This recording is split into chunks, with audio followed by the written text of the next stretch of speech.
Alright. There we go. Might as well play a game that I know a lot of people enjoy watching me play. How are you guys? Am I coming in loud and clear? Hopefully I am. Give me a second while I continue to tweak the controls here and whatnot. We should be good. There we go.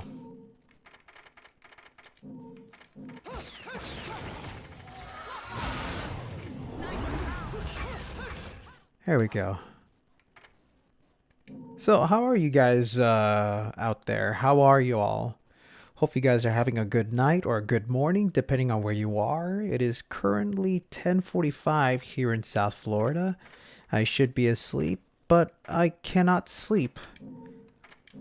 I laid down on my bed and I just couldn't do shit. You ever have those moments where you want to go to sleep, but you just can't for whatever weird reason? You sit in your bed, you're staring at your phone, you throw it aside, you turn over, and you close your eyes and you just can't do shit. Well, that's how I feel right now. So I decided, why don't I just hop on and play some Bayonetta? It has been a while since I played this game, you know? Hold on. Let's see. I have my controller displayed correctly. It should be good now. Hello, Scamit or Scamit. You know, I never actually bothered to learn how to pronounce your name. I'm so sorry for that. Hello there, Felinor. And Ashcan, of course. Thank you all for stopping on by to watch this stream. You all mean the world to me. Tonight, I will just be messing around with the Angel Slayer. And every time I stream Angel Slayer, I'm always just goofing off and just showing off some cool combos. And I do intend to do that tonight. I'm just going to goof around. But what I'm going to try to do is first just do some freestyle action, what have you. And when I die, inevitably, I will switch over to a different setup that allows me to go into serious mode to see if I can actually complete Angel Slayer tonight. It's not that I'm not able to complete it, because I have finished Angel Slayer before, but I have to be in a certain mood to be able to finish Angel Slayer. 6 a.m. over there for you? Damn. You either woke up early or you decided to not sleep at all. I hope it's the former.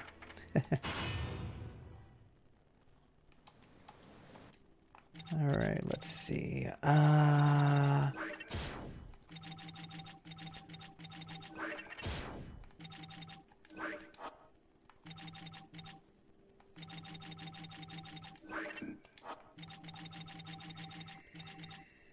I'll go with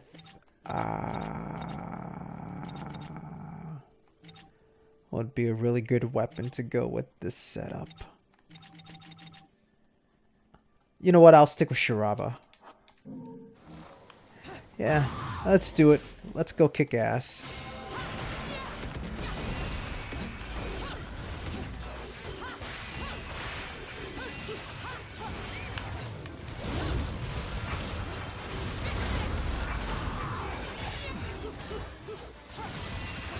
Ah, so you're in the West Coast.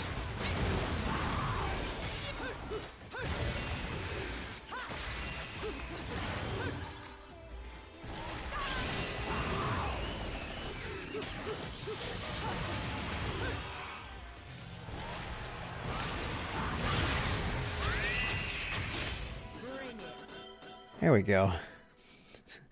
Lots of fun.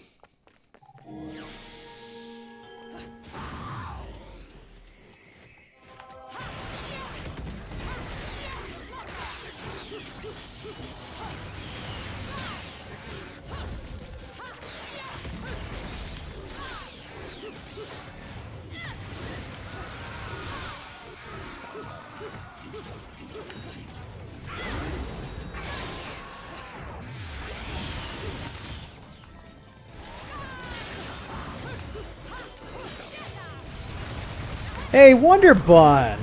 Hey, fancy seeing you around here. Thanks for catching the stream. How are you tonight?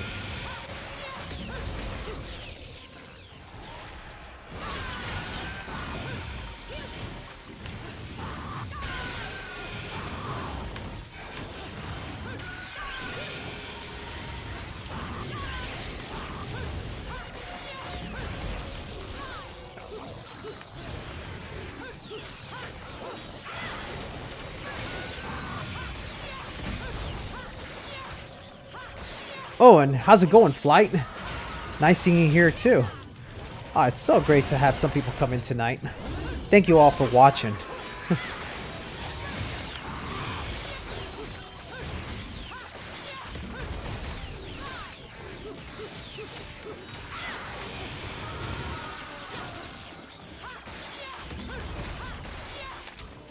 Do my eyes deceive me, or is that actually the one and only Yoshesk here? What is going on? What is this?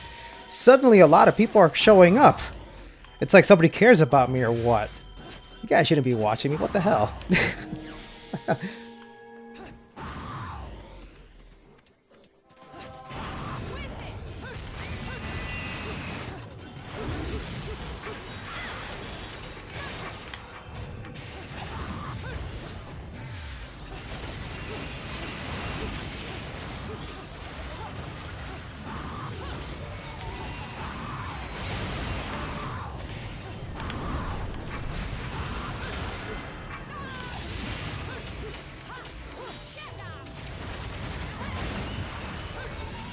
Yeah, imagine sleeping. Who has time for sleep?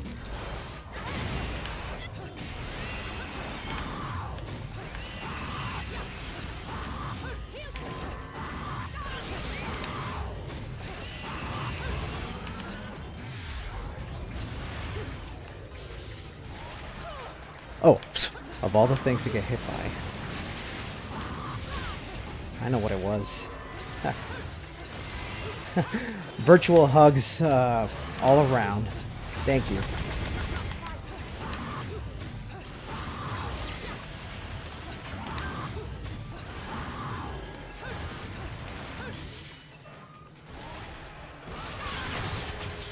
There we go. Bring it. Let me change over to another weapon. Siphon is really fun to mess around with.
Okay, I just want to say, like, all right, today was a pretty slow day for me, because when I started working, when I went back to my office, how do I even explain it? Like, let's just say today was a pretty slow day at work. Like, today was, like, boring as fuck. All I've been doing is carrying boxes around because there's no actual graphic designing things to do. So when I came home and I tried to sleep, I couldn't sleep, and I was just like, on a whim, I decided, how about I just play Bayonetta? I was not expecting so many people to come in tonight, so wow. I'm actually really grateful that you all decided to come in. So thank you all. Thank you, thank you, thank you.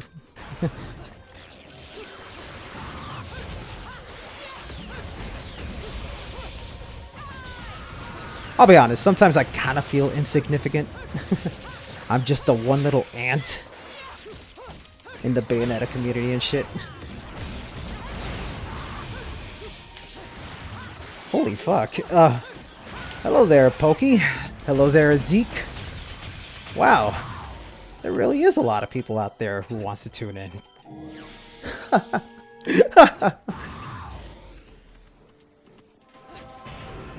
Also, I know somebody was joking online. I forgot who it was that said it.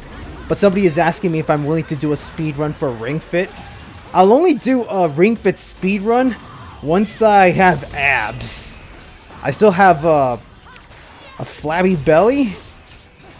But, like I said during the beginning of January, I do intend to drop even more weight. Like, my goal right now is to try to drop 40 pounds. And so far, I've dropped about 8 during this month. So, I'm on the right track. It has been so difficult. So difficult to reach my goal. But little by little, man. Little by little. I'm still proud of the fact that I was able to lose 100 pounds.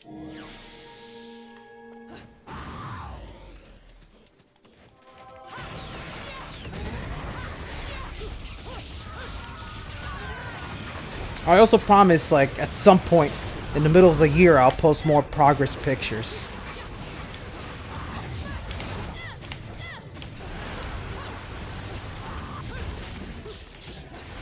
Oh yeah, we're all insects in Kamiya's eyes. Especially if you're American. A filthy American. Like I am. Ah, shit.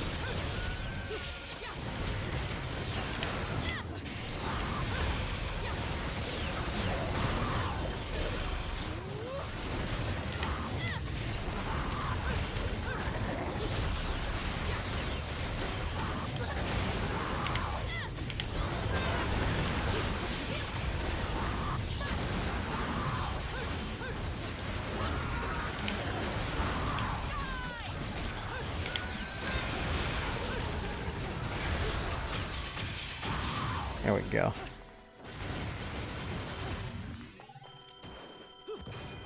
Bayonetta on a dance pad? I don't think I'm ready for that kind of commitment.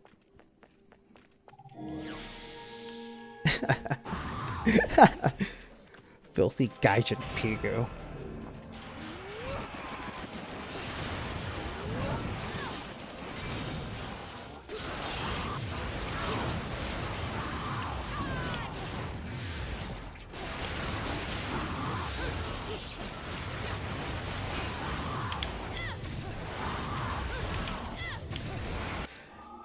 Like, I'll tell you guys something. Like, I'm gonna bring up a little bit of personal things as I go along here tonight, since there's a lot of people watching. Here in South Florida, there's already a lot of people that like to walk out in the streets, and most of them don't like wearing masks. So I do my best to stay away from them. And believe me, I enjoy going outdoors. I love going to the mall. I love going out, hanging out with my friends. But ever since this pandemic, I've been doing my best to just stay indoors, because I am scared of I'm scared out of my mind to catch this horrible disease. So, you know, like, I know there are some people out there that don't want to go outside. I want to go outside. The only reason I do is when I have to go to work. But as soon as I leave work, I come straight home because I don't want to be anywhere else. So it's like, fuck, man. I really hope this pandemic clears out, because I really want to start going outside, you know, like going back and doing all the stuff I enjoyed going out there. Like, there's an arcade place near where I live that I'm hoping that they open up again so that I can go and just play arcades there all day. Oh, somebody's asking me, do I plan to make new combo videos? Yes, I do plan to make more. It won't be Bayonetta, though. It's not going to be Bayonetta related. Oh yeah, no, it's extremely poor here, man. Like, the people here in South Florida are some of the most stubborn people you will ever meet. Extremely stubborn. Like, hell, there are some people in my family that are stubborn. They're the kind of people that think that the virus is a hoax. And if it wasn't for the mere fact that they are my family, I would have slapped them across the head.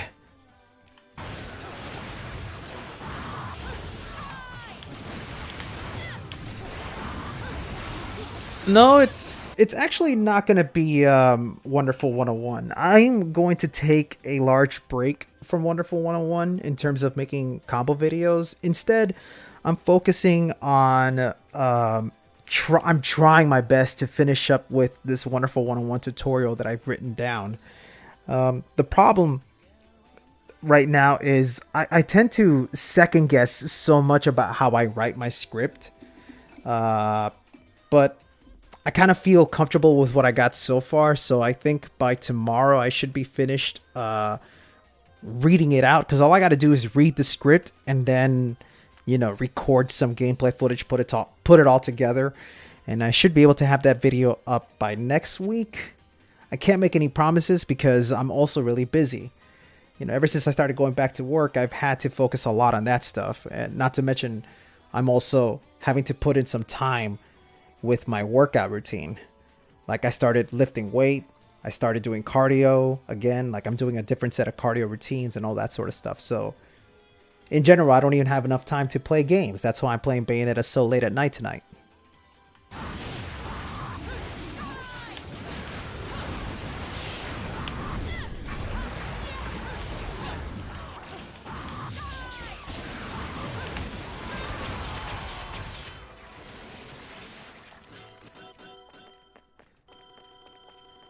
Like, just I'm not gonna be one to throw out hints or anything. All I'll say is, like, when it comes to combo videos, there are some games that I've had my eye on that I would love to, like, start making new videos for.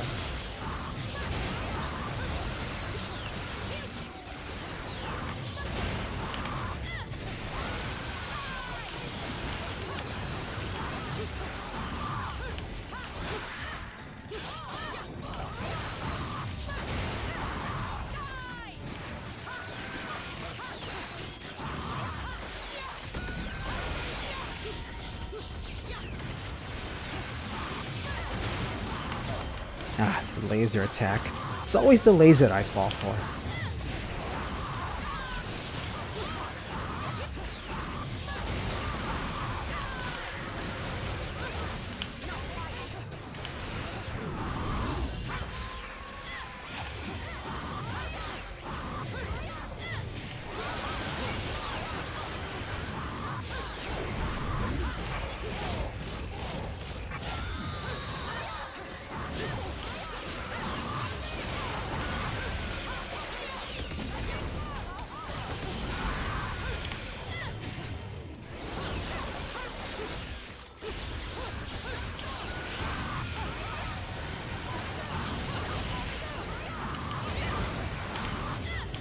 I don't expect too much out of the Platinum 4 announcement that we're supposed to be getting.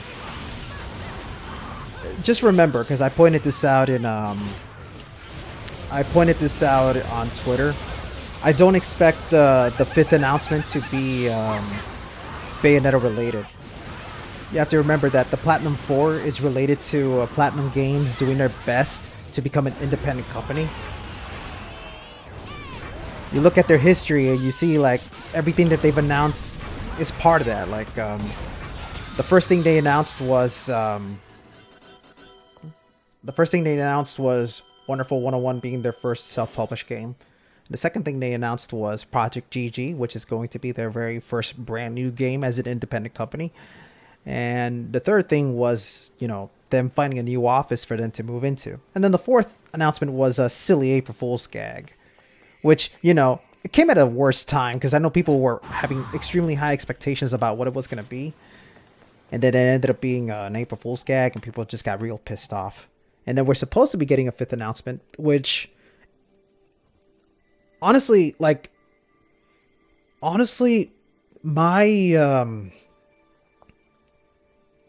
guess as to what the 5th announcement is going to be will be the DLC for Wonderful 101. Because remember, we're supposed to be getting 2 DLCs for Wonderful 101. The Luca platformer minigame, and the other thing is time attack mode, which I have no idea how that's going to work. Platinum Games has not made really clear what time attack is supposed to be for Wonderful 101. Oh, they got 2 new IPs? That's interesting.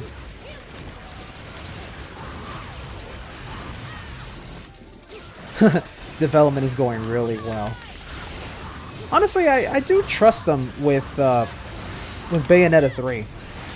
I'm not exactly desperate for Bayonetta 3. I am optimistically cautious, or cautiously optimistic about it. All I know is that when the game comes out, I will be devoting some time to playing the game. I would love to probably call off a week at work so that I could just spend my day off playing Bayonetta 3 through a stream, because I know that's what a lot of people want me to do. And hell, that's something I want to do too. You know, I would definitely love to do a blind playthrough for 3 when it comes out. So, you know, be on the lookout for that one. Although I'm pretty sure Yoshesk will also be covering Bayonetta 3, and so I guess you guys should go watch her first before I do anything. Also, somebody said Assault Spy combo video. How did you know?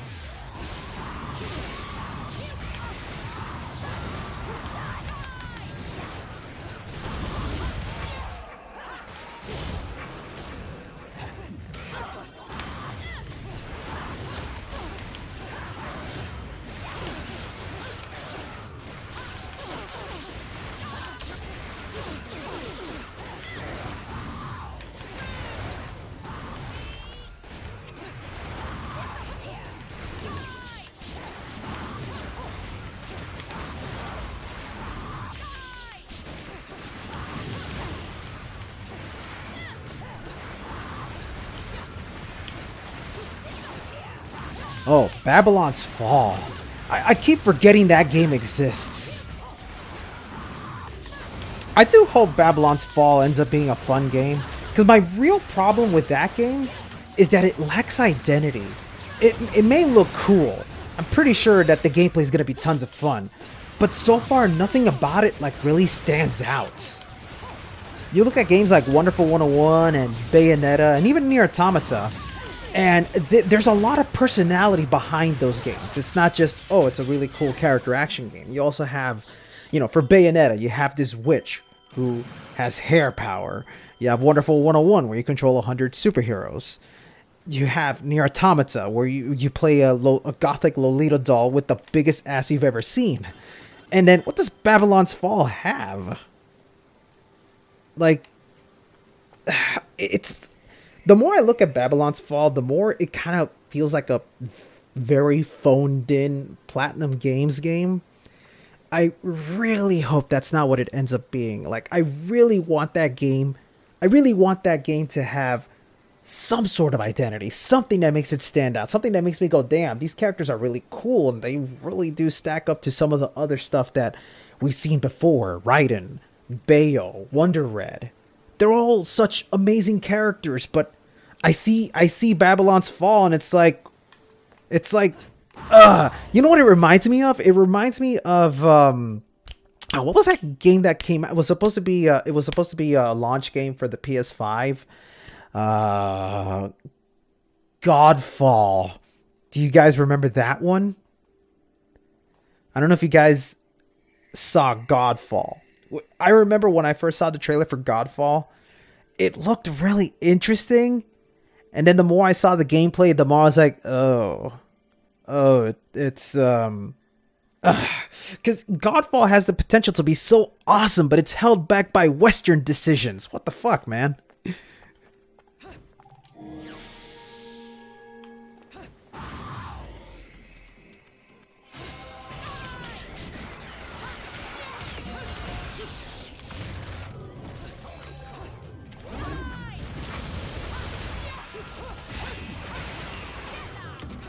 Oh shit, since you brought it up, I actually am looking forward to Scarlet Nexus. That game looks sick. Even if it doesn't turn out to be a super high-octane action game, I still would very much like to try out Scarlet Nexus. It looks fun. I'm not asking for there to be a game that replaces Bayonetta or Wonderful 101. I just want to find a game that feels fun to play.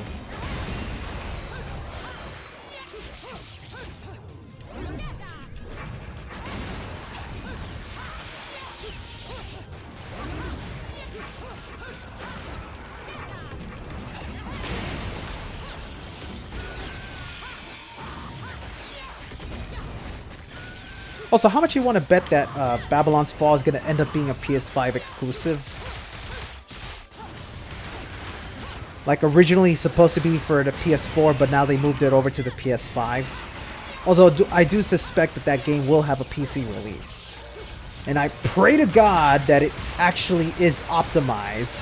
I love PlatinumGames, I really do, but Jesus Christ, they kind of suck when it comes to optimizing games for PC. I mean, you've seen all that nonsense with Wonderful 101 and Nier Automata. It's so bad.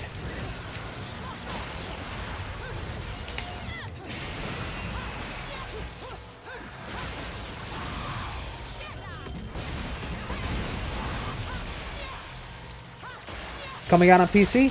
Very good to know. See, I don't follow much news about Babylon's Fall. But yeah.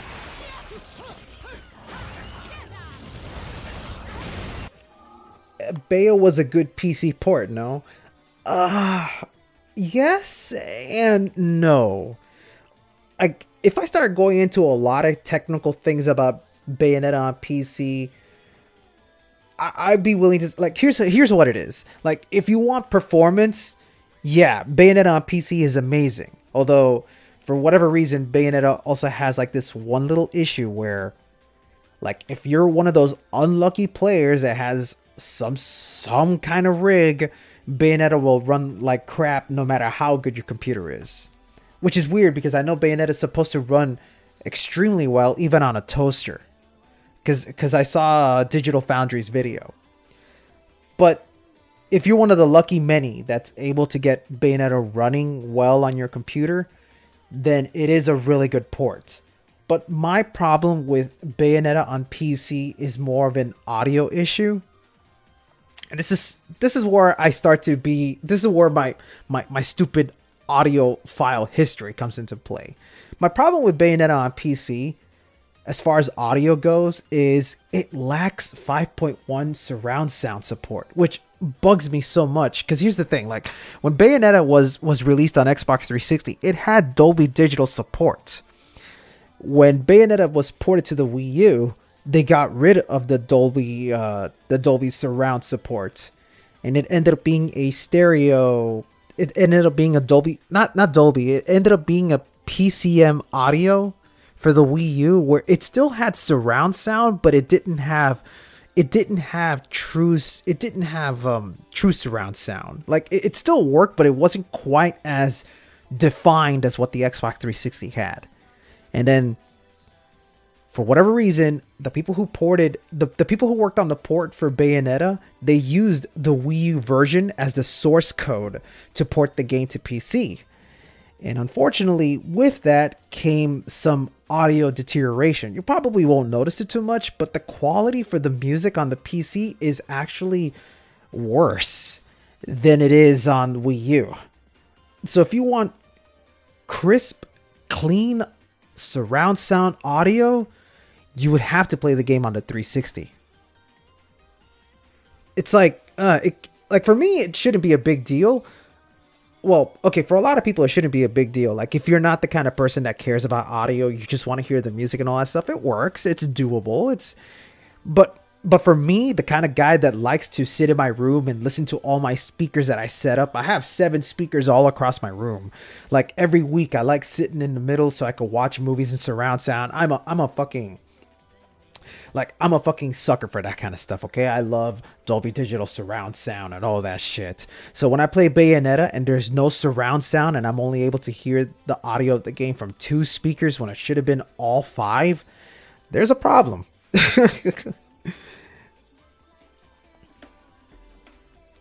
It's even worse because, like, whenever an enemy attacks you from off screen, you can actually hear it behind you with surround sound, but it doesn't work properly when you play it on the PC.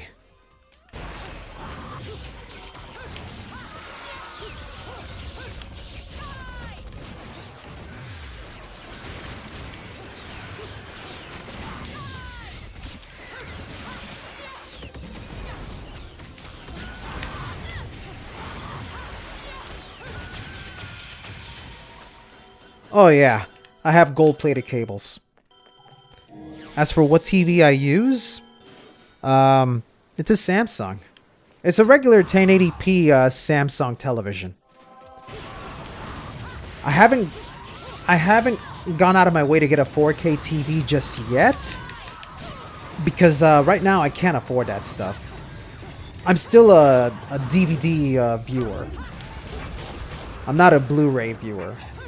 However, if I want to watch a movie in 4K, I have a friend of mine who helps me in tracking down movies from a certain website, which, you know, I can get with a 5-finger discount, and that's as far as I'll be mentioning when it comes to how I watch my movies in high quality. I do pay for Netflix, and I do pay for Hulu, so there's that. Yeah, 4K... I mean, I want to say it is a meme. It's going to get ridiculous to a point where, like, in the future, we're going to want to watch movies in 8K and 10K. And it's like, okay, we get it. You want to see, like, movies in, like, giant screens. But for me, 1080p is just fine. I mean, if anything, I prefer watching movies on a VHS. I still have my VHS player plugged in, because I have a bunch of old tapes that one day I would like to post on YouTube. But I'm not going to do, like, I don't know if you guys remember, but a long time ago, I used to have Guinness World Record videos on my channel. I decided to get rid of that stuff. Instead, what I plan to do at some point in the future is open up a second channel that will be devoted to just posting up rare video footage. Because as a kid, I would record so much stuff on VCR. In fact, if you do some sleuthing online, you'll see that I'm responsible for discovering some lost cartoons. Well, only one. If you guys are familiar with Kablam, Kablam had a spin-off cartoon called The Henry and June Show. It only aired one time on Nickelodeon. Guess who was the lucky guy who was able to record it? I was. When I found out that there was a group of people online that were desperate to see this, but nobody had it online, I made it my civic duty to find that videotape and post it online. So I posted it on my channel, but it got deleted by Viacom. But some people already got copies of it. So if you go to the Lost Media Wiki, you should be able to find some links to download the Henry and June Show. And you'll see that I'm credited for being the person that discovered it. So yeah, that's my little personal achievement.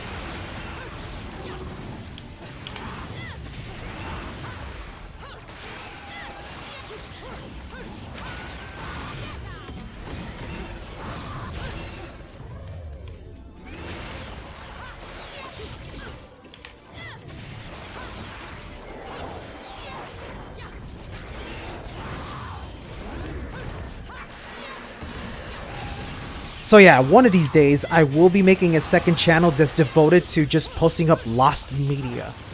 I used to record so much TV stuff a long time ago, man. Because as a kid, I was always fascinated with the weird stuff that they would show on TV. Like, I would watch Fox, because they would always have those special Fox broadcasts, like Busted on the Job.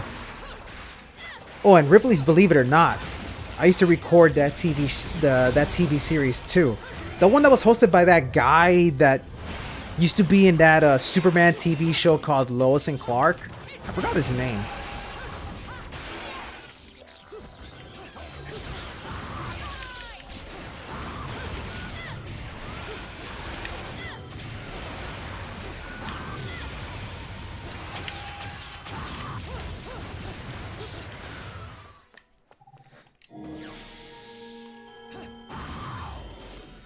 Yeah, like before I like started like making videos about Bayonetta, my channel was completely different. Back then I had no idea what I wanted to do with my YouTube channel. I was not a tech savvy person. I had no idea how to record gameplay footage. Nor was I even good at playing video games in general.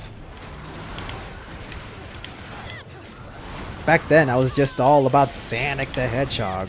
And I mean, I still love Sonic the Hedgehog. But, you know, ever since Wonderful 101, my entire life changed.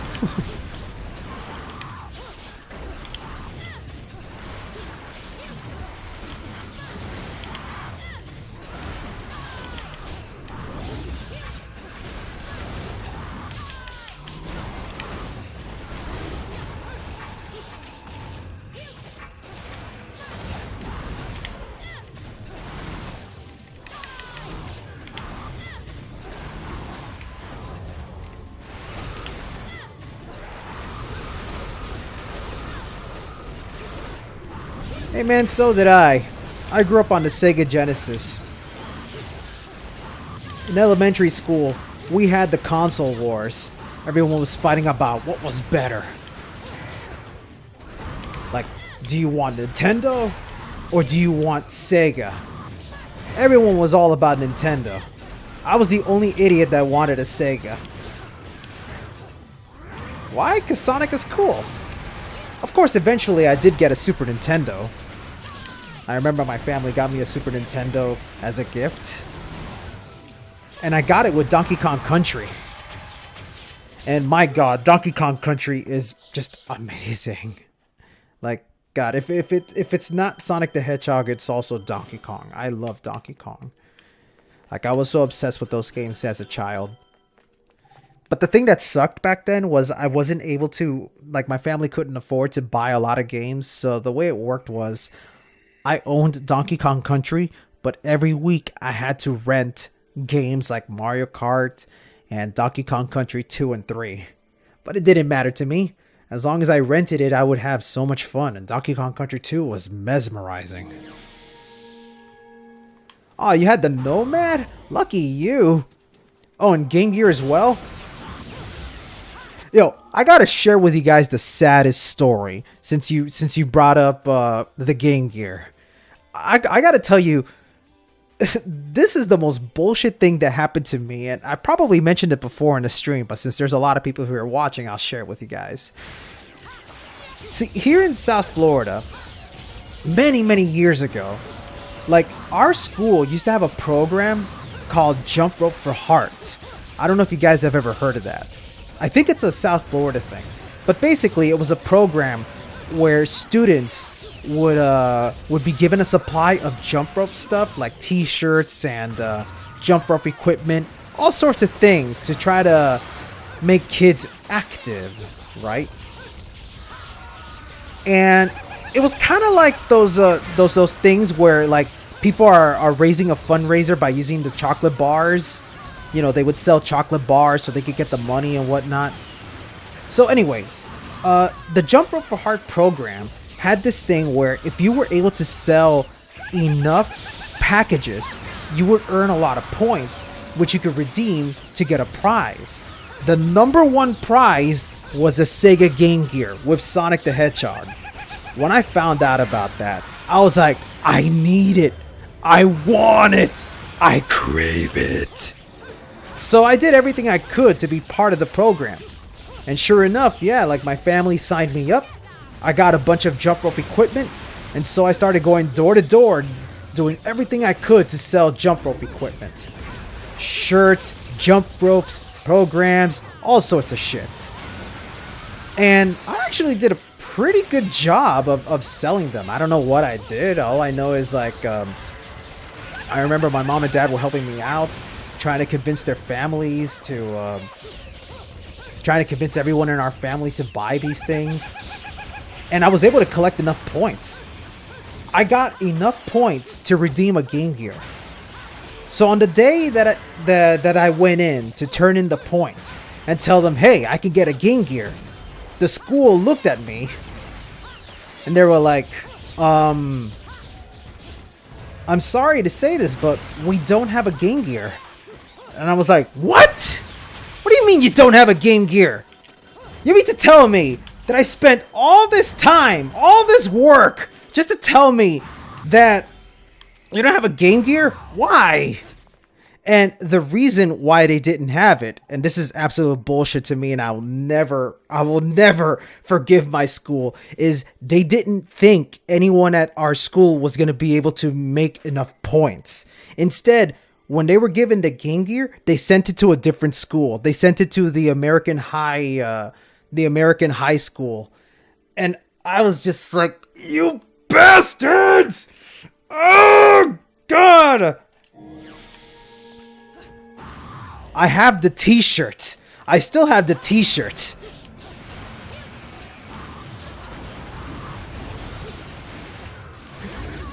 It's like, it's just absolute bullshit. I was robbed of a Game Gear. I was so pissed off, man.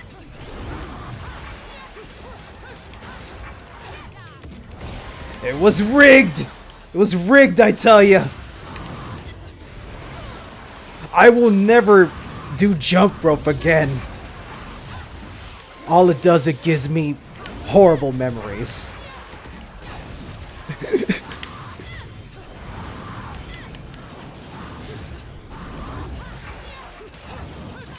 Ah, son of a bitch.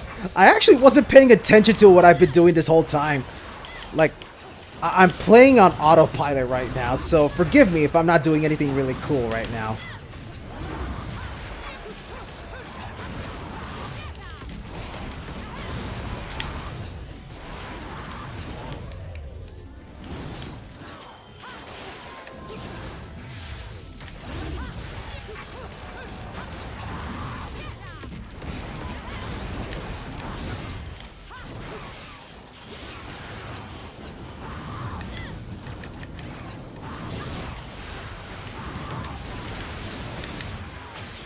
There we go.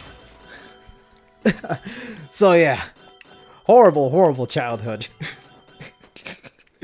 Well, no, it wasn't really horrible. What I wouldn't give to be a kid again.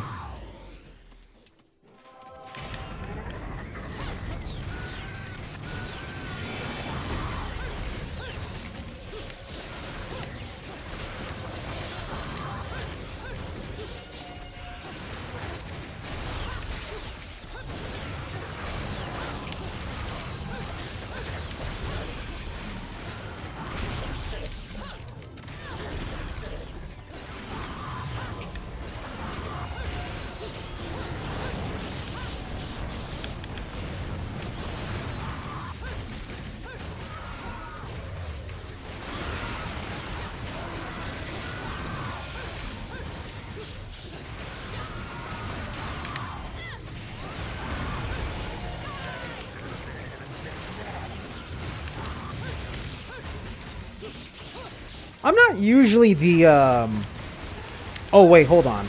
I misread that. Let me see. Just curious, are you one to always keep Munamalakala equipped? Yeah, I always keep that equipped all the time. One of the requests that I have for Bayonetta 3 is I really hope Bayonetta's parry ability is a natural ability. I wouldn't want it to be an equipment. But if it ends up being an equipment, it's not the end of the world. If anything, I kind of expect the Nintendo costumes to come back. And when they do, I'm pretty sure the Link outfit will come back, which will give us the free parry that we all want.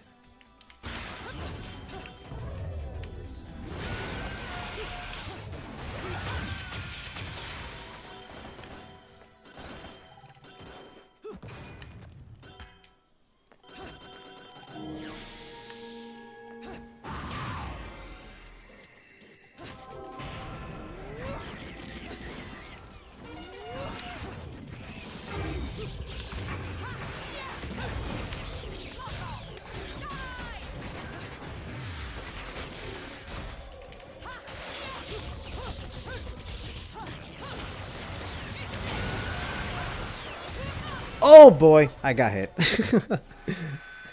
I wasn't really trying to do any cool stuff, but whatever. But here's the big question since we're talking about Nintendo costumes. Like, what Nintendo costumes would you guys like to see in Bayonetta 3 that we haven't already seen? I already saw some people here mention an Astral Chain costume. You know what? That would be sick. I would like to see the female Akira outfit for Bayonetta. You know, like, I have to go back and play Astral Chain because I thought that game was great, but damn, I sort of just completely forgot that I have that game. A Wonderful 101 costume would be great too. I wouldn't mind a Wonder Pink outfit. In fact, the way I see it, if we get a whip weapon to come back in Bayonetta, they should have a perfume where if you have the whip equipped, you can have Wonder Pink's outfit. That would be a great idea. Oh yeah, Kirby. Yeah, absolutely. I'm pretty sure you guys have seen all those creative handle videos. That's exactly how I want a Kirby costume to be for Bayonetta. Legions as Wicked Weaves would be so awesome. I'm trying to think of like what Nintendo costume would I like to see? I'm doing my best to not be horny on main and actually say something that's actually really cool. Because if I was horny on main, I would say the Zero Suit Samus outfit. Although, even if I wasn't being horny at all, that is a really good costume. In fact, I would like for there to be a Zero Suit Samus costume if we also get that gun and that whip that she has in Smash Brothers. I'll be honest, I actually don't play Metroid, so I'm pretty sure you guys know more about the lore behind that stuff. I actually feel bad that I never actually got around to playing Metroid. I do apologize. There's a lot of games out there that I never get around to playing. Like, I have not played Zelda in my life at all, and I know at some point I would like to. Like, my brother, he bought Breath of the Wild for the Switch, so I would like to try out Breath of the Wild at some point. Oh, a Splatoon costume would actually be pretty cool. But would Nintendo be okay with that? Because I know Nintendo is actually pretty open to letting Bayonetta be sexy. But, you know, Splatoon is filled with little kids. You know, they're all 10-year-old kids. Well, I guess if maybe, like, she wears... I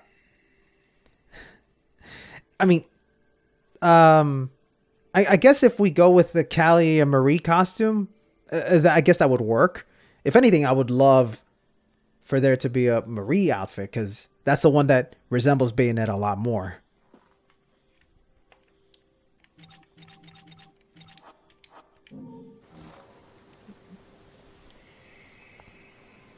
Let's see. Damn it. I forget that you follow me, Yoshesk. Sometimes I wonder why I retweet those things.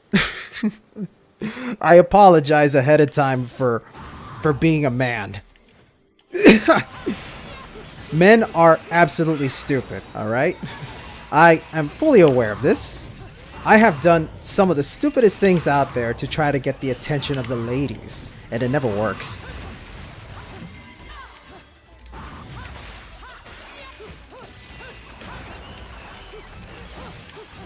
It's not a bad thing.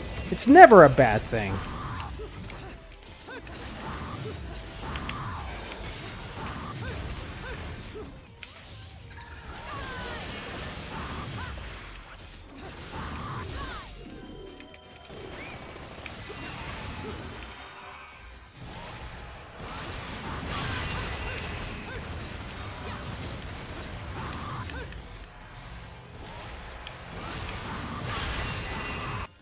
Oh my god, Zeke, since you brought this up, like, I want to at some point make a video.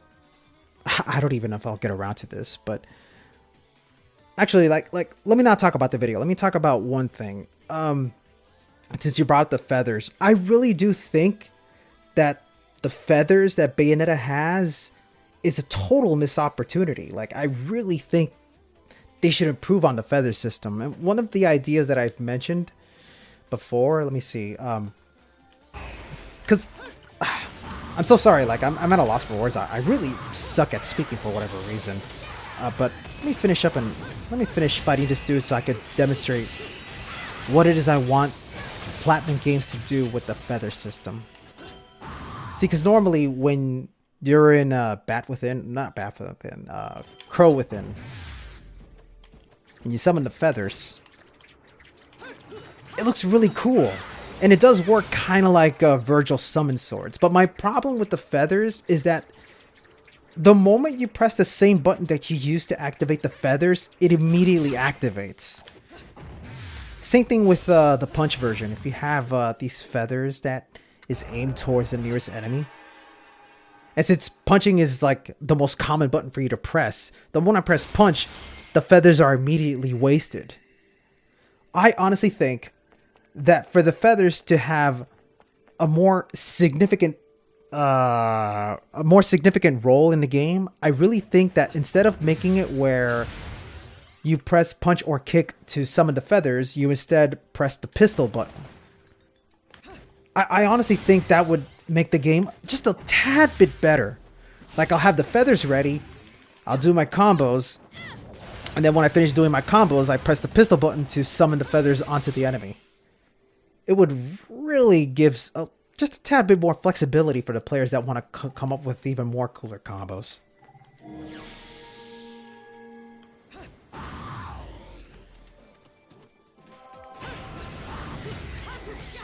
Oh yeah, no, the endgame for Astral Chain is really good.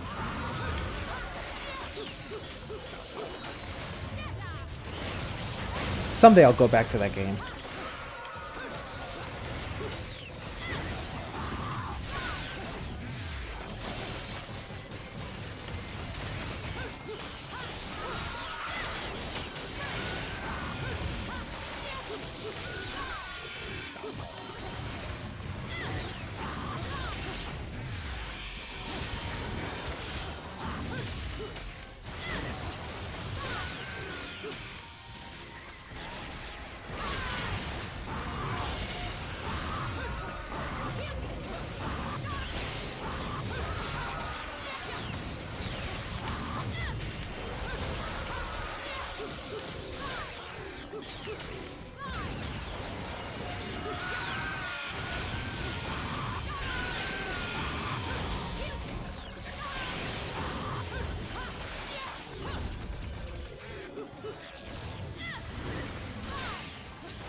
You know, surprisingly enough, there's one thing I like about the Shiraba in Bayonetta 2, and it's the fact that you can actually do Tetsuzanko in the air.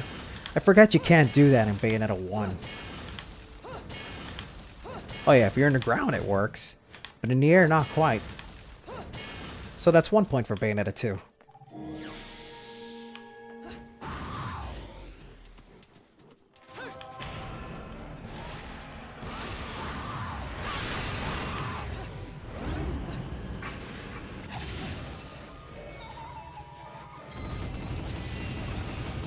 There we go.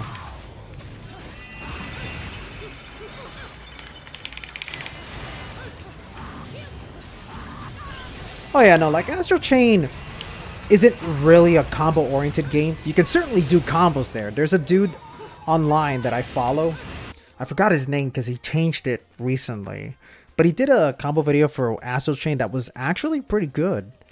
And it's one that I want to use as an inspiration for when I get around to making an Astral Chain combo video. I don't know when I'll do it, but someday.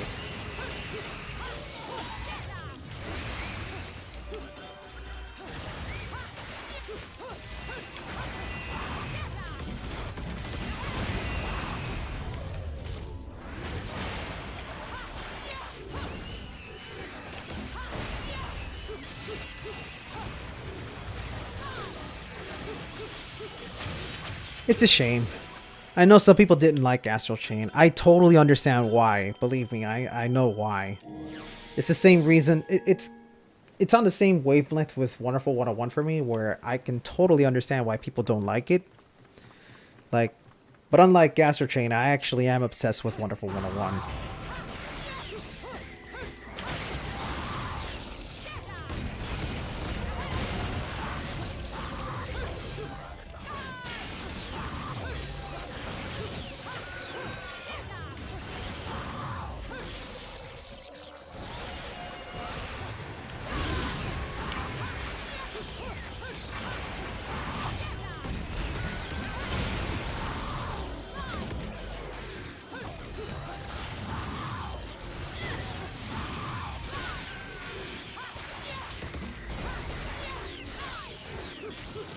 I will say I'll give bonus points to Platinum Games for coming up with something that's actually pretty creative with Astral Chain.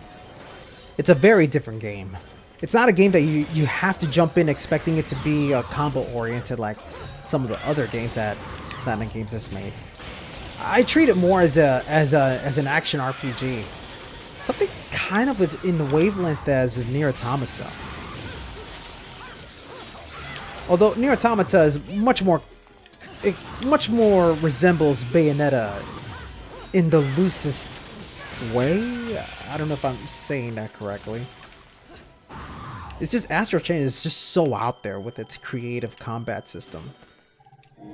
But it's being held back by certain things that really I feel like it could have been better.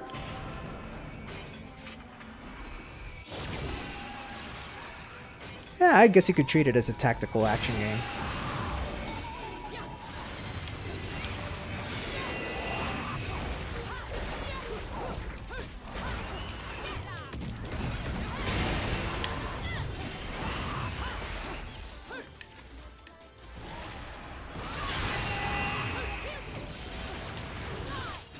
No cancels is actually a really bad thing. Oh no, you're absolutely right. Yeah, Astral Chain definitely handles the whole puppet master thing better than V. I know there are people out there that love playing as V. There's nothing wrong with that, but I honestly just could not get into V. I mean, he's really cool, but his gameplay, it doesn't speak to me.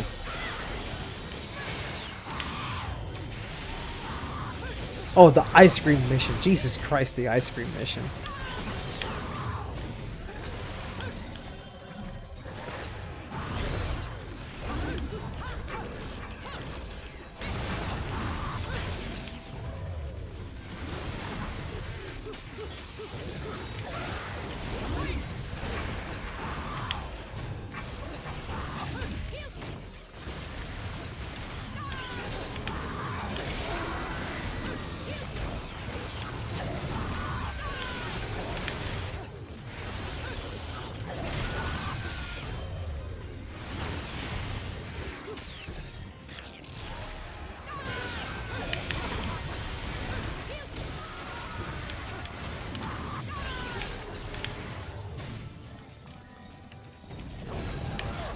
Oh, I was supposed to parry that. Didn't work. Oh man, like, rushing down the enemies in Wonderful 101 is uber satisfying.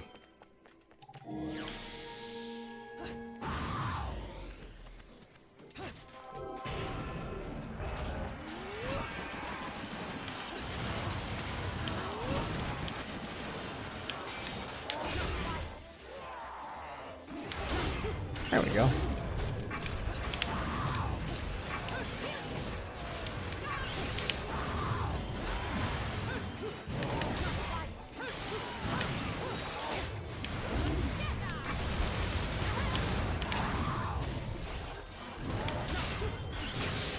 Dead.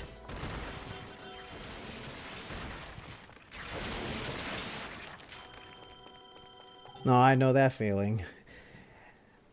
Every time I play it, it's fun, but actually starting it up again rarely happens. God, there's so many games that I have that I want to play. I want to go back and play it. But it's either because of my short attention span or it's because I just want to play the one game I'm more comfortable with. It's like, God, there's so many games I really want to go back and finish. I'm in the middle of playing Yakuza Kiwami and Death Stranding and Control. They're all amazing games, but I keep forgetting to go back and play them.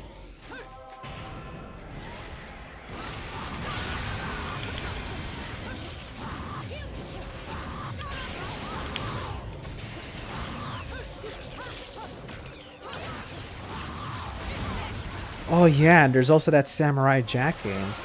I heard it's pretty good, but it's kind of held back by the lack of a cancel. Or there is a cancel, but it isn't the way people want it to be. I don't know. I remember watching what's his name? Oh wow, I forgot his name.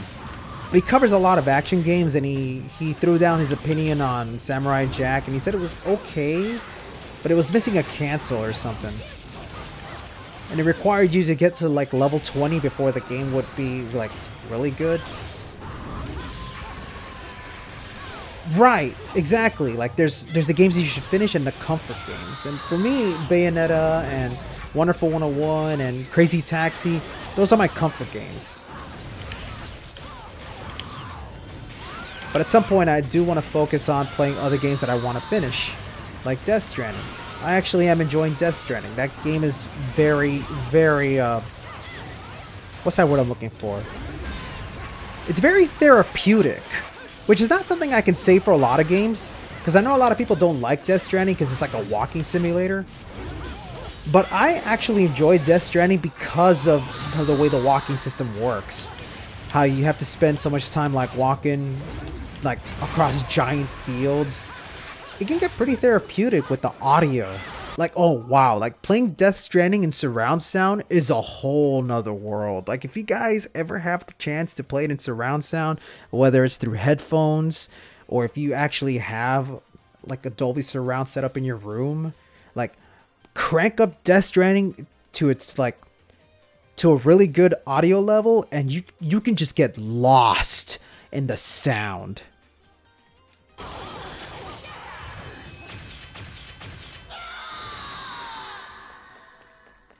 Exactly, like Death Stranding is pretty fun once you get into the rhythm. Persona 5 is your favorite comfort game? Oh, that's pretty cool to hear. I'm actually happy that I was able to finish Persona 5. Like, I don't get to say this very often, but I'm not an RPG type of person. I barely play RPGs. However, that doesn't mean that I'll skip out on them if the game happens to have something interesting. You know, like I'm a complete advocate for Resonance of Fate. I'm pretty sure you guys on Twitter have seen me like mention that from time to time, how much I really think Resonance of Fate is such a fantastic game. If you guys have never played Resonance of Fate, I highly, highly recommend it. It's a really tough game to get into, but the action is satisfying. Once you actually understand how the RPG system works, how the characters intertwine with one another, it can be a blast, like shooting down these enemies with your guns. It's really cool. It's like the way these characters are doing these crazy John Woo action flips with their guns. It's so satisfying.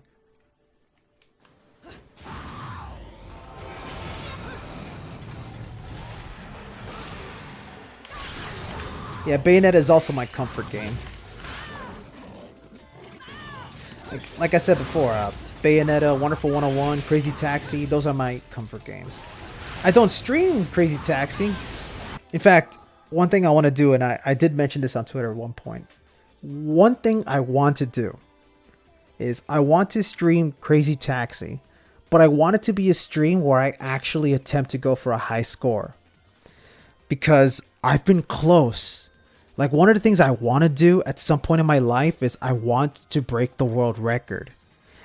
I am so close to doing that. Like, I submitted my last score, which was $116,000 into the record books, and I only made it to 3rd place. But one of these days, I will get 1st place. And I will stream it. I would love to stream Crazy Taxi for you guys, because that's a game that I am obsessed with. There's only one game that I like more than Bayonetta and Wonderful 101, and that's Crazy Taxi. Believe it or not, yes. Crazy Taxi is the one game that I actually put higher up there than Wonderful 101 and Bayonetta. See, because that's a game I was obsessed with back in the Dreamcast days.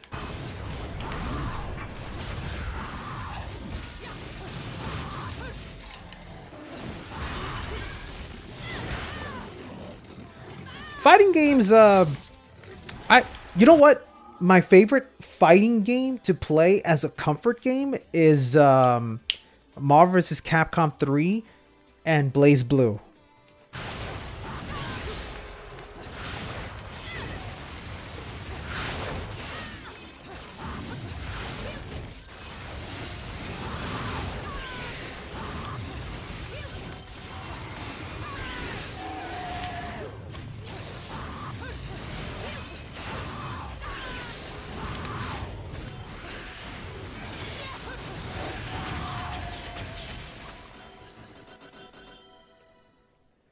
Crazy Taxi is one of the best games on the Dreamcast.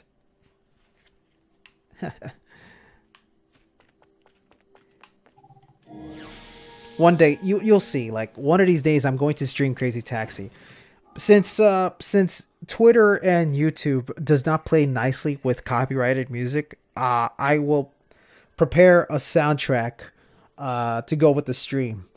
I intend to do a Sega-oriented soundtrack, so you're going to be hearing a lot of Sonic Adventure music, Sonic Adventure 2, and Jet Set Radio, all that stuff. Oh, Blaze Blue Abyss mode is absolutely comfort central.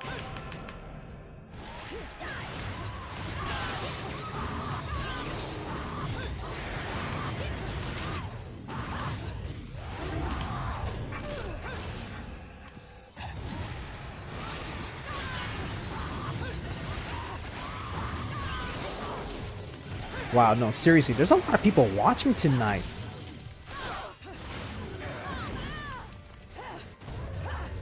From the bottom of my heart, I thank you all so much. I love each and every single one of you. You guys are the best.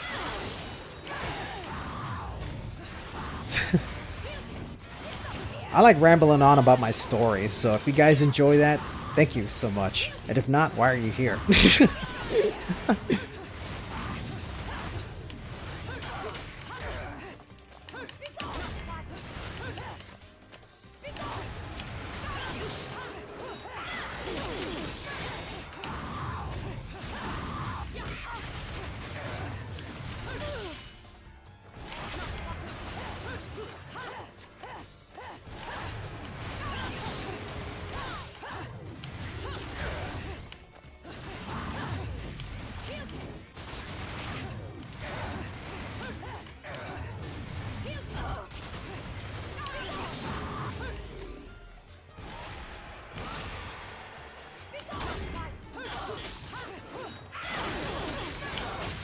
Gotcha.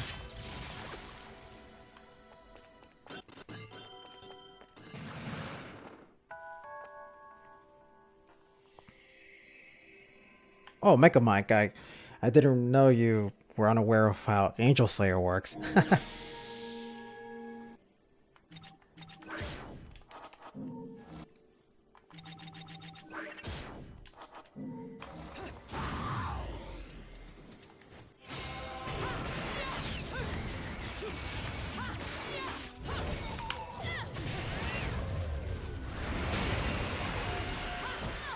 Oh, hello.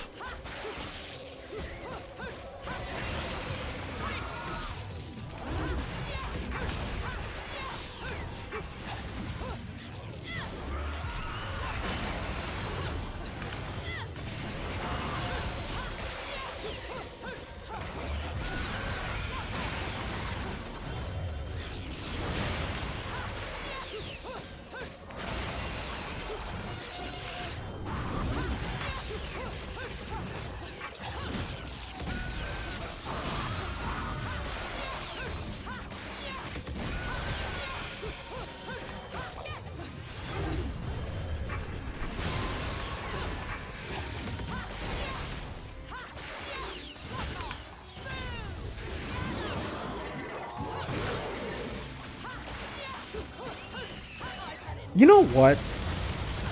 Since someone brought up Nier Automata, one thing I really love about Nier Automata is how it has a debug mode, where you're allowed to generate enemies. You're allowed to change up the game's system a little bit.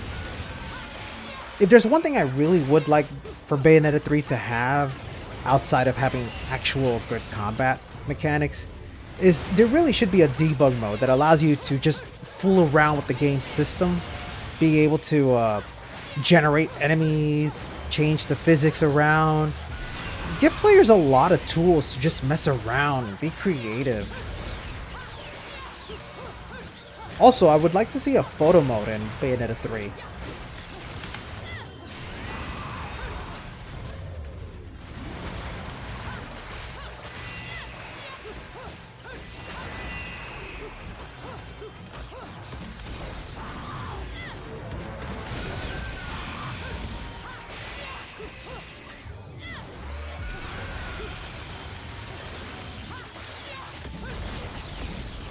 Oh yeah, absolutely. It does allow that. It has quite a lot of flexibility. The hard part is just figuring out what each command did.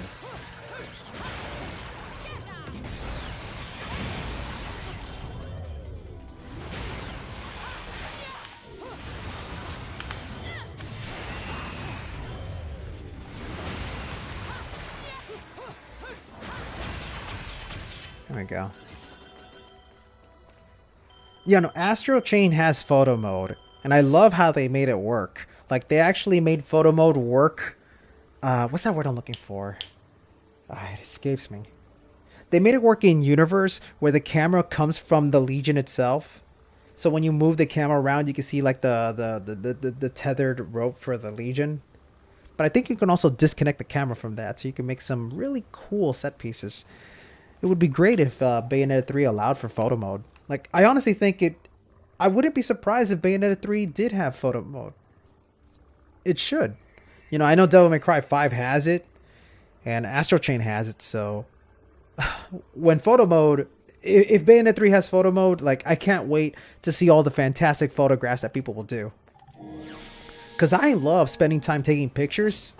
Like, especially in Death Stranding. I've taken a lot of cool pictures in that game.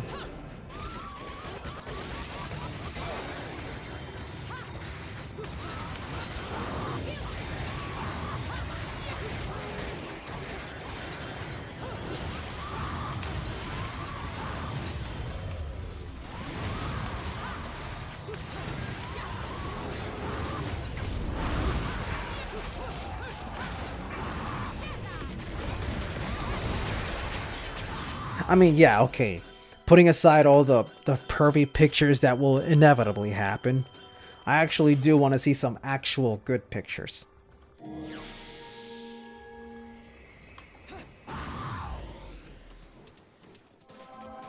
You know what I want, and I know this is not something that they'll do, but if there's one thing I really like about Mario Kart 8 is the ability to save replays and be able to go back and watch the races in slow motion. You can rewind time, the forward time.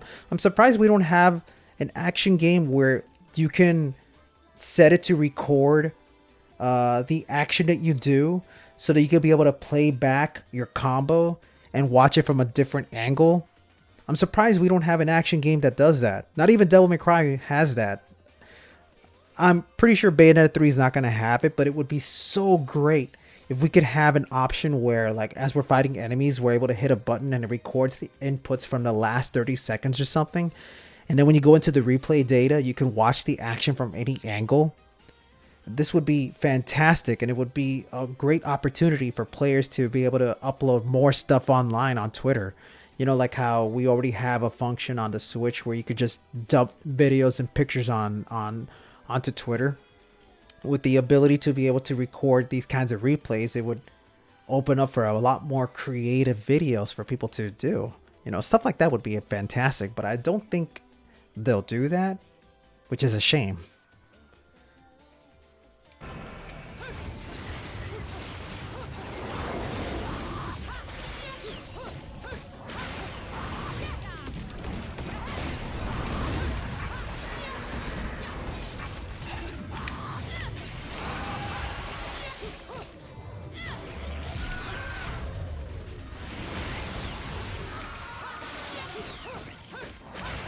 Oh yeah, no, F-Zero GX had it, Mario Kart 8 had it.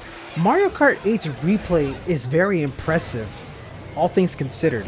How you're able to go back and rewind time, forward time, watch it in slow motion, fast motion. You had just enough flexibility to record really cool moments. It's not without its limitation, but it was still fun for people to mess around with. Something like that would be great for Bayonetta.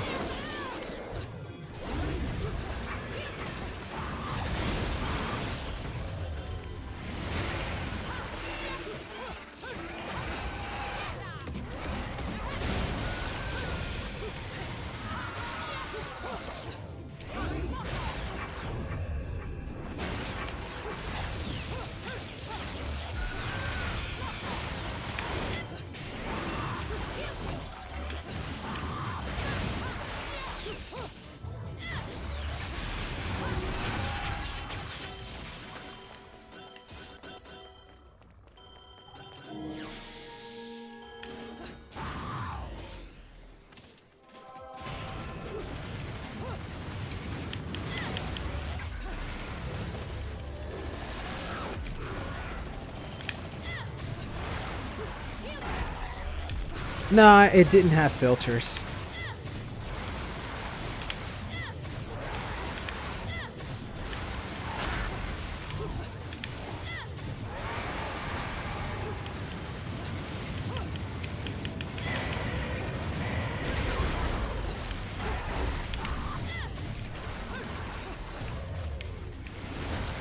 Oh, hello. I apologize if I mispronounced your name. Picanha. I'm so grateful to hear that. That's awesome. I'm really glad that people do take the time to listen to what I have to say. Sometimes I wonder if what I say even makes sense.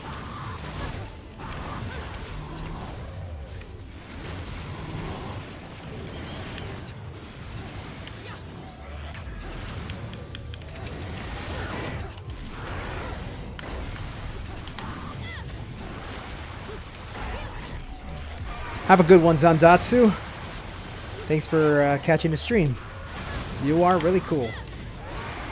Actually, no, scratch that. You are really wonderful.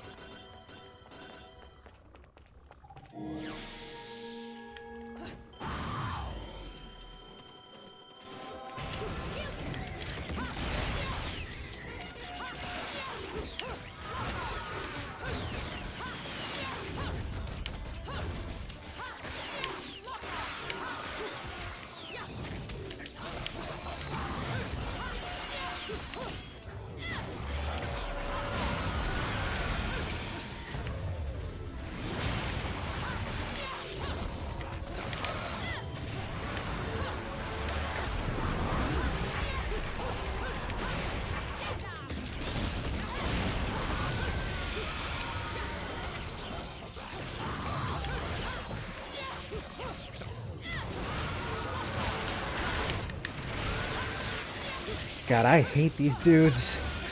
They always kill the enemies before I get the chance to kill them.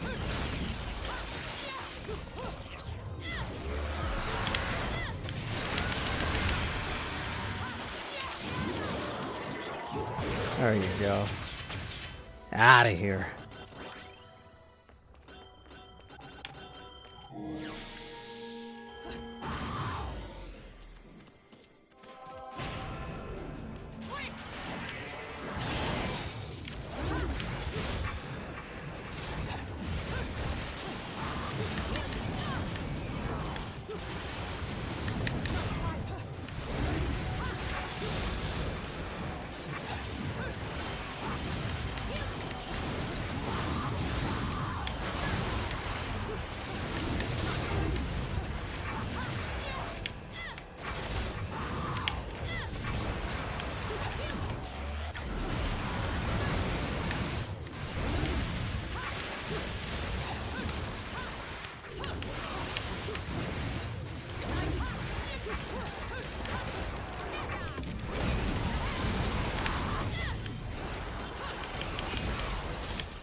How do you unlock Angel Slayer?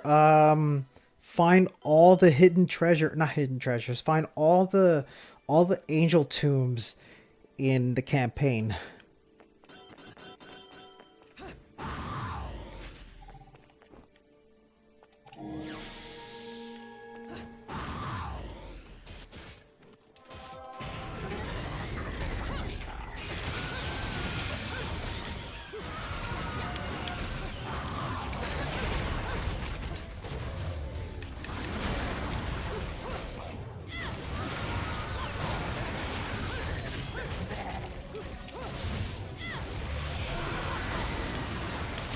I have been hearing the controversy about Xbox and Gold, which I'm kind of upset that they're bringing up the price, but I really can't complain since I was smart enough to dump a bunch of my Gold membership into this account so that I can only spend $1 on my Ultimate account. Remember, I don't know if you guys remember when Xbox made the announcement that they wanted people to pay only $1 to upgrade from their Xbox Gold account to an Xbox Ultimate account. If you put down $1, then whatever whatever membership you paid gets paid off until you run its course. Like, for example, if you put down like a 3-month membership for Gold and you switch over to Ultimate, you only pay $1 and you stay like that all the way until those 3 months are over, and then you pay again. So what I did was, throughout the years of being a Microsoft member and buying a bunch of Xbox games, I collected a bunch of Xbox Gold accounts. And I used that as an emergency in case I didn't have any money to pay off. But then when I heard that for only $1 you could switch over to Xbox Ultimate, what I did was I just crammed all my Xbox Gold accounts so that I can have Xbox Gold for the next 3 years, and then I only paid $1 for my Xbox Ultimate account. So I pretty much have Xbox Game Pass, Gold, and Ultimate for the next 3 years, and I don't need to pay a dime.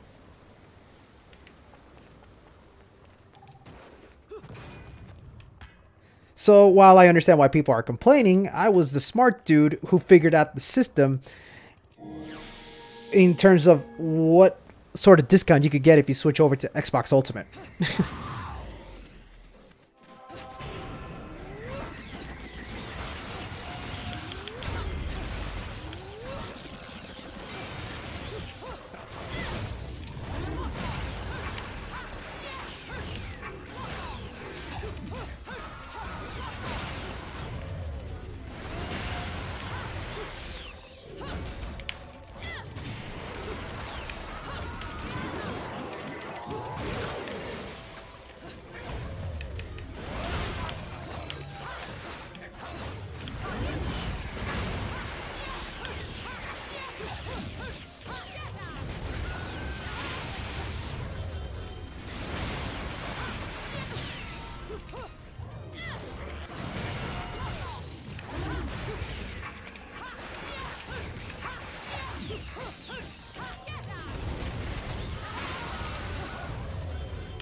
Steam's the only way I play online as well, but I'm also obsessed with Gears of War.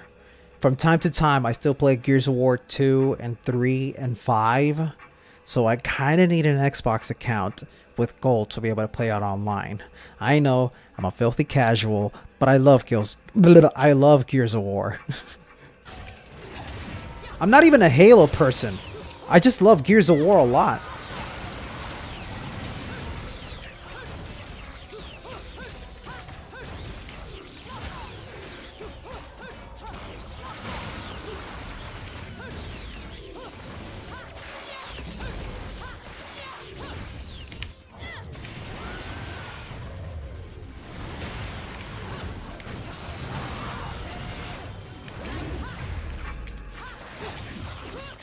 Ah.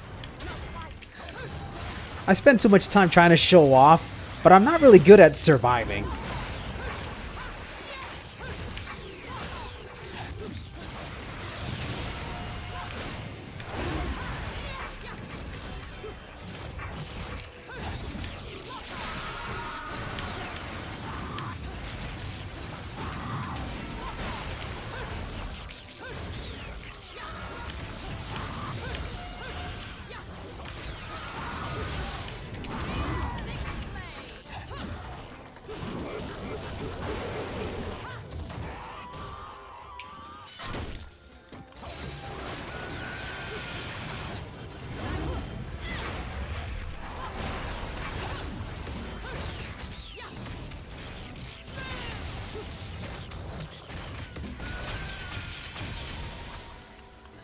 That wasn't too bad.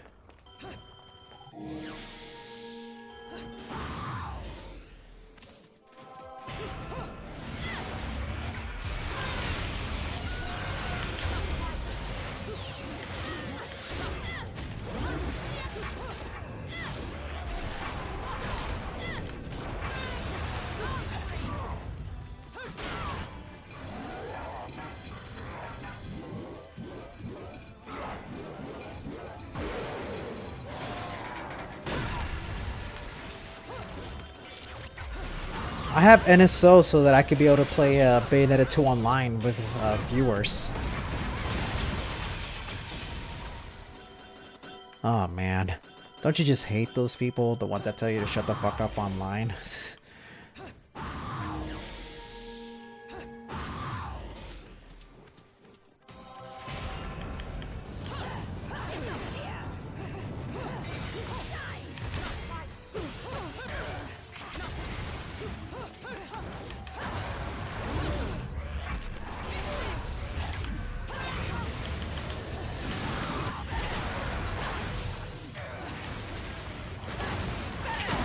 Holy crap, double fist. I'm not ready for that kind of commitment.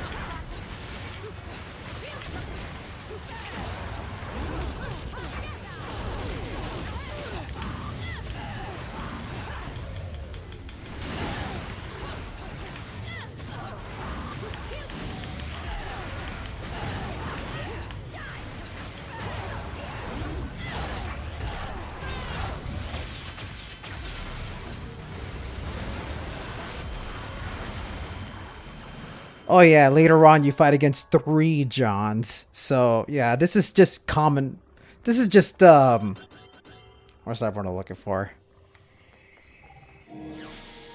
This is just practice for what's gonna happen later.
Yeah, they shouldn't have removed the flaming enemies in Bayonetta 2. I honestly think the flaming enemies are very well designed. It's supposed to teach players that you gotta use projectiles. You can't just run up to them and do all sorts of melee attacks all willy-nilly.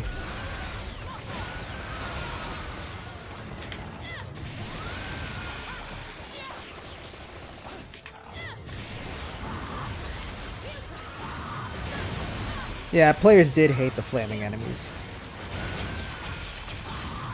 Oh yeah, they shouldn't have removed that either. I don't know why they did. Makes no sense.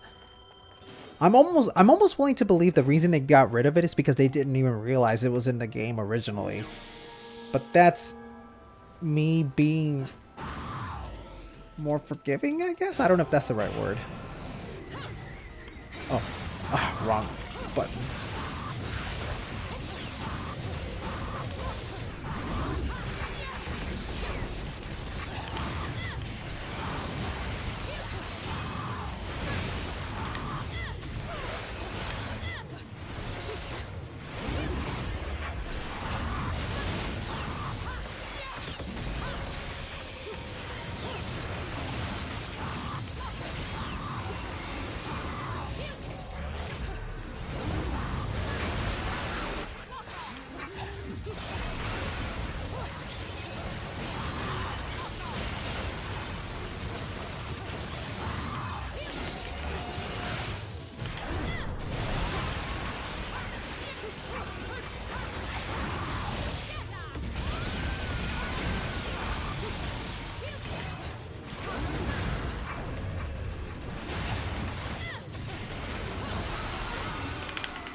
The hardest Muspelheim in Bayonetta 2 was basically just hold punch kick for 1 second 4 times.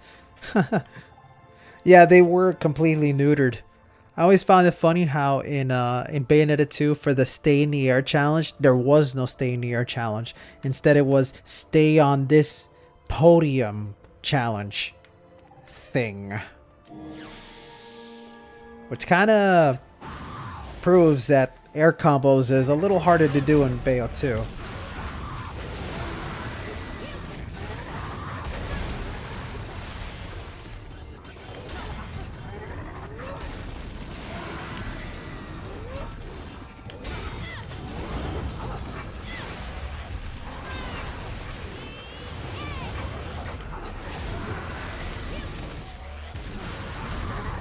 There are several ways to heal.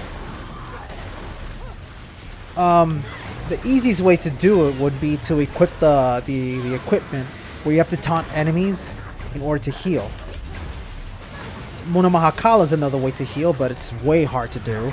And then the other way, that's actually fairly simple to do, but requires you to have plenty of magic, is to use torture attacks.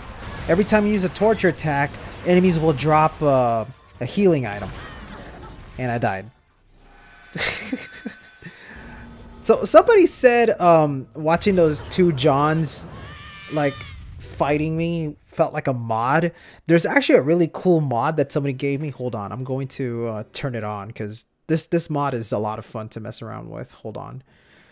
This will be my last playthrough for Angel Slayer, by the way. Whether I win or lose, whatever happens, I will call it a night.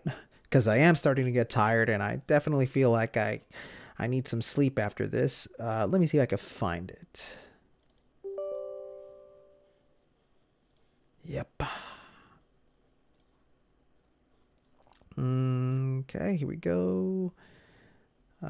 Cheat engine. Bayonetta. There we go. Awesome. All right, cool. So this was a mod that Creative Handle sent to me. Basically, it's a really cool mod that allows you to practice against enemies. Like you disable health depletion and all that sort of thing. But hidden at the very back end of this cheat table is a turbo mode, which allows you to double the speed of the game. So that's what I'm going to do, and I'm going to see how long I can last with turbo mode enabled. There we go. Okay, it's activated. All right, let's see how it works. Let's see. Let me also... Actually, no, I'll just keep these weapons.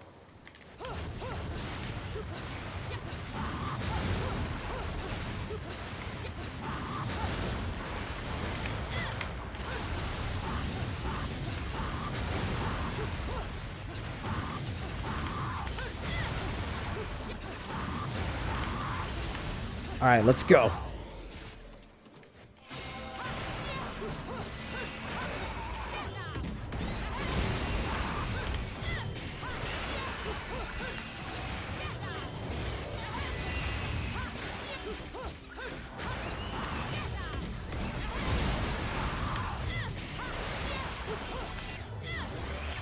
I think it's 1.5. I said double, but it's actually not double. I think it's 1.5 speed times multiplier.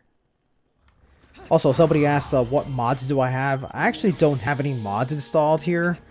I never bothered to install any costume mods. Actually, no, that's a lie. At one point, I did have a Samus mod, which was really great, but it kept making my system crash, so I had to get rid of it.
When someone makes a Wonder Bayonetta costume for me, someone has to let me know. I'll be on the lookout for that.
DMC mods made me want to play Automata again, but the combat is still annoying.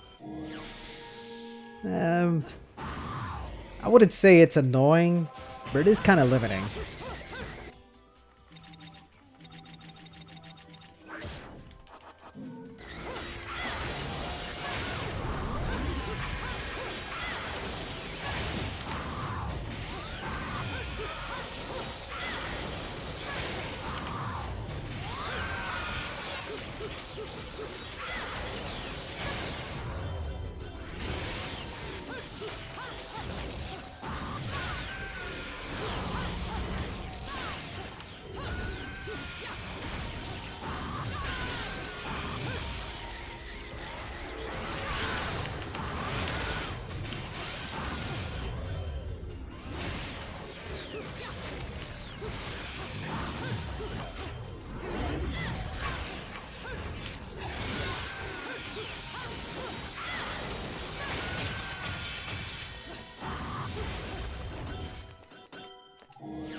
Why do the most limiting Platinum Games releases have the best practice tools?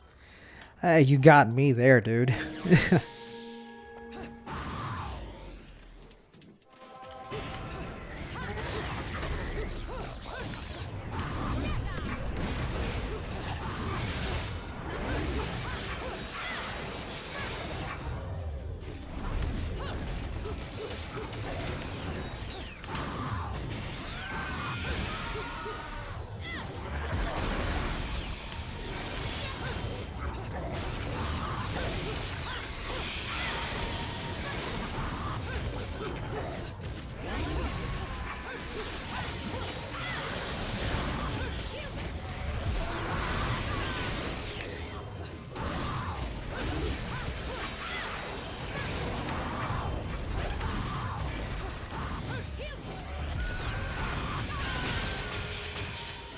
All right. I'm gonna make this even wilder. Let's push the game into maximum overdrive with the Gaze of Despair. Let's see how bad it gets.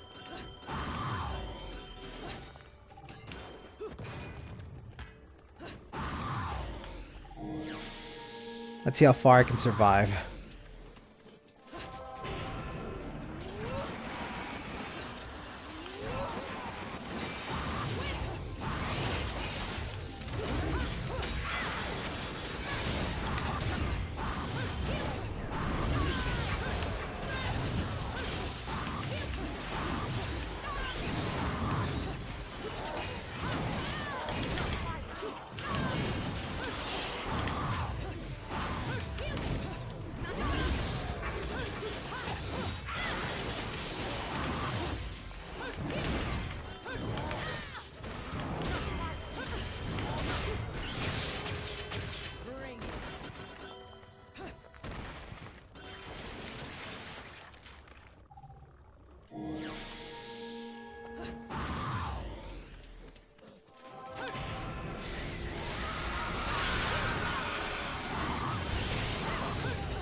You and me both, Legion Ramos.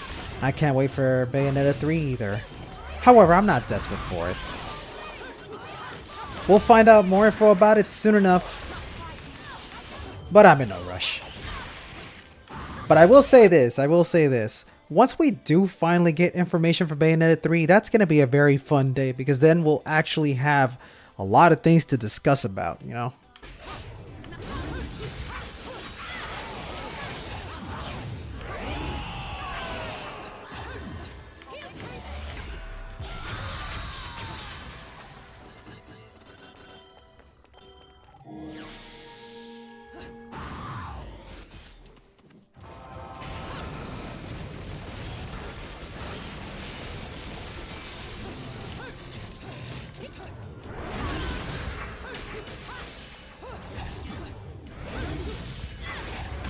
Oh, shit.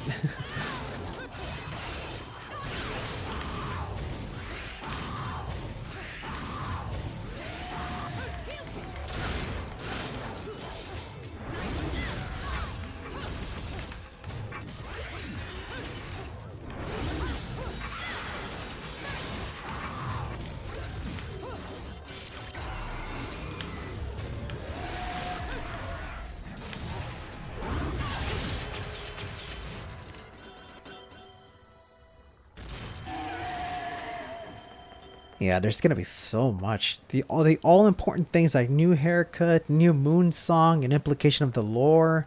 Absolutely. God, I'm still wondering what that whole thing is about with Bayonetta dying, you know, like getting sliced in half.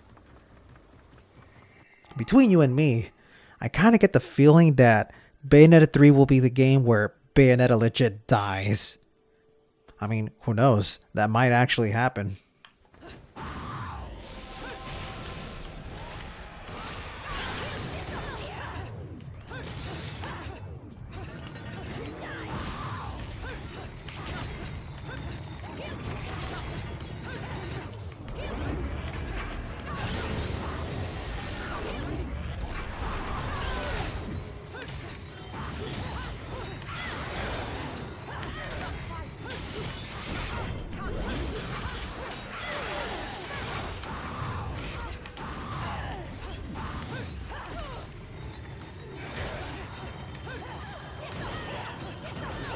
Oh god, my timing is so off.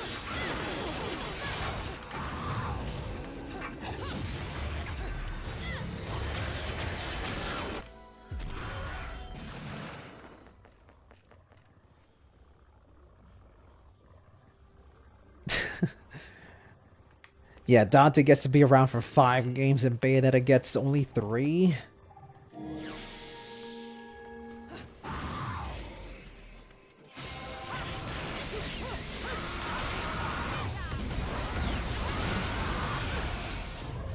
That would kind of suck.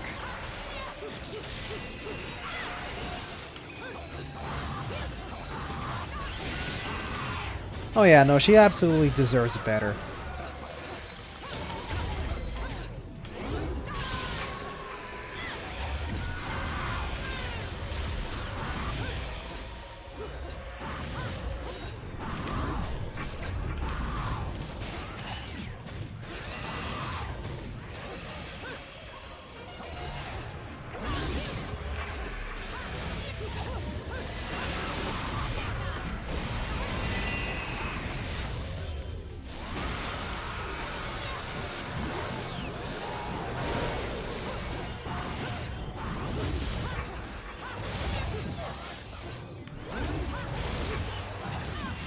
Oh god, these enemies are so fast. I mean, yes, I know it's in turbo mode, but still.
Oh, I absolutely would love to see more on the lore between Rosa and Balder. I want to know what Rosa sees in Balder, because damn, man, that man had good taste.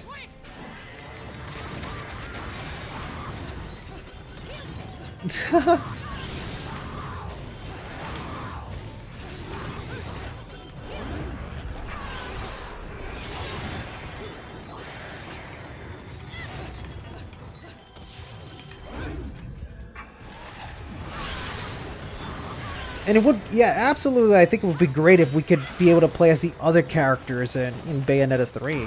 Like, have a campaign for Rodan and John. Not just simply a model swap.